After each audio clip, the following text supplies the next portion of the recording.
MD sir, principal sir और all staff members, students, good morning everyone. Good morning, sir.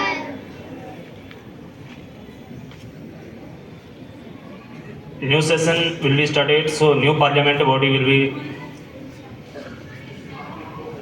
ready here. So I will announce new parliament body students name. First I will introduce school parliament selection parameters. इस parliament body के selection के लिए जो parameters थे वो क्या थे, I will explain here. First filling of the parliament application form, first part of parliament application form, and second group discussion after filling of the parliament application form, group discussion. Third part of personal interview, then teacher side review and group interview. ये सभी parliament students के जो members selection होंगे उनके लिए ये parameters यहाँ पर थे. नेक्स्ट अदर ग्रेड जो थे वो भी मैं अनाउंस कर रहा हूँ.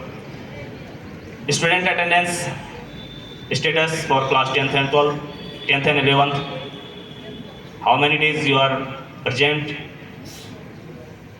how many days you are absent, class 10th and class 11th. Discipline as a student, आपका डिसिप्लिन कैसा था? डिसिप्लिन मीन्स ये नहीं कि केवल 11th क्लास या 10th क्लास का ही डिसिप्लिन आपका काउंटेबल होगा. आप जब से यहाँ स्टडी कर रहे हैं तब से लेकर के वो सारा डिसिप्लिन पार्ट आपका ऑब्जर्वेबल होता है और उसी के अकॉर्डिंग जो है आपका सिलेक्शन होता है. Third, level of respect towards your classmates and juniors. आप कैसे अपने क्लासमेट्स के साथ रहते हैं, अपने जूनियर के साथ आपका बिहेवियर कैसा है, वो भी काउंटेबल होता है. Then English speaking inside the campus with teacher and students, most important part of your side. ये सबसे इम्पोर्टेंट पार्ट है कि आप कितना इंग्लिश स्पीकिंग को ग्रोथ करते हैं इनसाइड स्कूल कैंपस में. सबसे इम्पोर्टेंट पार्ट है ये आपके लिए. Then behaviour and attitude outside the classrooms, आपका बिहेवियर कैसा है after classes, playground, any other school campus. School campus के अंदर आपका बिहेवियर किस तरीके का है वो सब ऑब्जर्वेबल होता है, उसके भी आपको मार्क्स दिए जाते हैं. रेगुलरिटी इन क्लास स्कूल्स, आपकी रेगुलरिटी क्या है स्कूल में, कितने दिन आप प्रेजेंट रह रहे हैं और कितना एफर्ट स्कूल को आप दे रहे हैं वो भी आपका काउंटेबल होता है.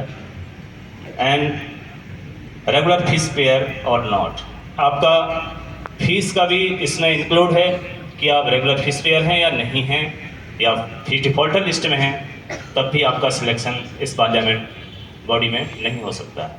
तो ये सारे पैरामीटर्स मैंने आपके सामने रख दिए.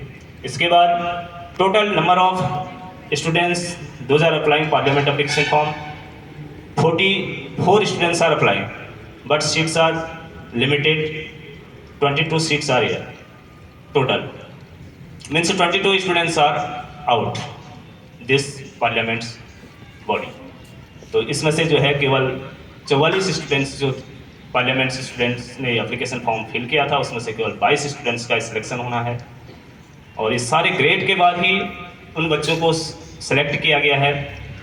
बट अगर इन फ्यूचर ये जो सिलेक्शन किए गए हैं अभी जिनको सेलेक्ट किया गया है, अगर कहीं पर भी इनडिसिप्लिन पार्ट में या किसी भी ऐसे मिसबिहेव एक्टिविटी में इन्वॉल्वमेंट अगर आप पाए जाते हैं, जैसे आपका बैच और जैसे इस स्टेज पर यहाँ पर सम्मान के साथ दिया जा रहा है, ऐसे ही सबके सामने वो बैच और जैसे आपसे ले भी लिया जाएगा. इस बात का बिल्कुल आप ध्यान रखें. आपको जैसे रिस्पेक्ट दी जा रही है उस रिस्पेक्ट को संभालना, उसको अच्छे से रखना वो आपके हाथ में है. तो स्टूडेंट, आपसे मेरी उम्मीद होगी कि जो भी सिलेक्शन के लिए यहाँ पर है नेम मैं अनाउंस करने जा रहा हूँ, आपसे मेरी पूरी उम्मीद है कि आप इसमें खरे उतरेंगे और पूरे होल ईयर्स जो है आप पूरे डिसिप्लिन के साथ, पूरे उमंग के साथ और पूरे अपने जोश के साथ यहाँ पर काम करेंगे. मिल करके अपने जूनियर्स को रिस्पेक्ट देंगे, सीनियर्स को भी रिस्पेक्ट देंगे, अपने टीचर्स को भी रिस्पेक्ट देंगे, ताकि आपका भी नाम हो, हमारा भी नाम हो।